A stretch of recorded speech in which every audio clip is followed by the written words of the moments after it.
So here is the smallest tank that I actually have. It's a 3 gallon, or sorry, 2.5 gallon uh, cylindrical tank that I got from Petco. I forgot the brand, but I think it's probably the Petco brand.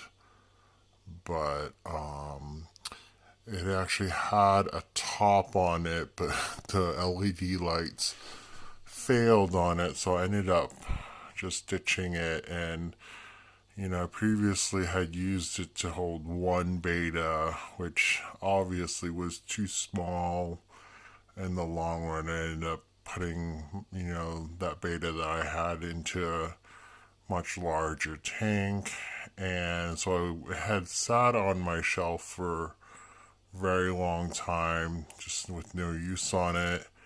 And then I was actually breeding these shrimps. You can see a lot of them are cherry shrimps for a good amount of time and making actually pretty good money selling shrimps in my local community.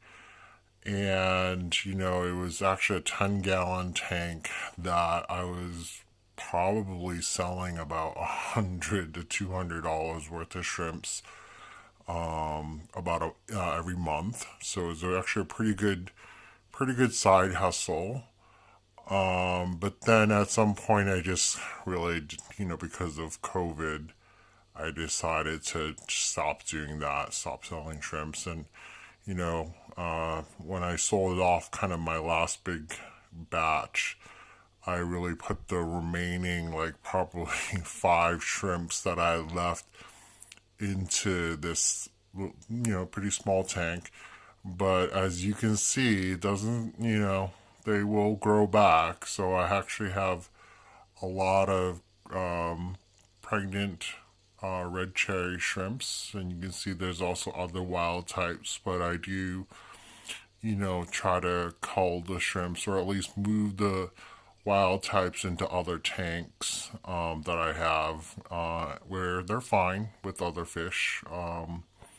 But I do have, a lot of cherry ones in here. You can see it's a pretty heavily planted tank for such a small tank, and there's some cholla wood in there. I also have assassin snails in the tank.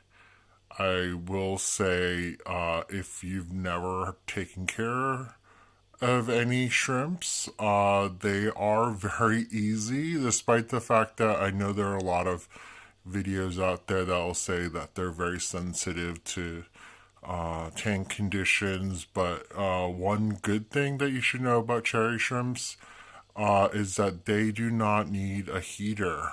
You can actually, even if you're in a part of the country where it gets pretty cold during the winter, you can still have them in any tank without a heater. So that's great for folks who may not want to spend extra money on a heater, the cost of, taking care of critters and stuff like that. So I would encourage anybody who would like to try it to try and actually buy the shrimps from somebody who's local in your community who's breeding them and can offer you a good price. I can tell you, typically, I'm actually more willing to sell them to, people, in the online community, to people who are interested in taking care of them as a challenge. And so I don't necessarily make that much money off of it.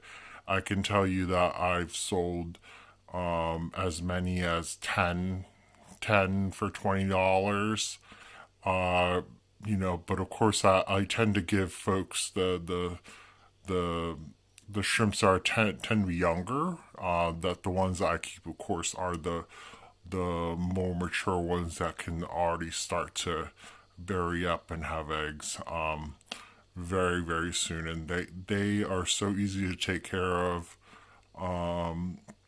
that you can feed them any type of algae wafers if you want. I also feed them my personal kind of created dried duckweed. So it's a really great low maintenance critter if you're looking for that. They are great with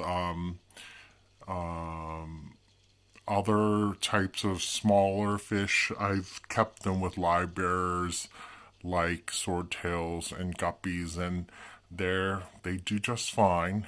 But as you can see in this tank, there are a lot of cherry shrimp in here. I also have a lot of scud, also known as amphipods, in this tank, which I actually do have. I do grow them out so that I can feed them to my other fishes. So whenever I tend to, do some vacuuming with the tiny gravel vac in this tank, I suck up a lot of the scuds and actually feed them to my other fish as kind of a live food. So as an alternative to, like, say, brine shrimp. So that's kind of my shrimp tank. So if you have any questions about raising cherry shrimps or just having these little tiny nano tanks, let me know.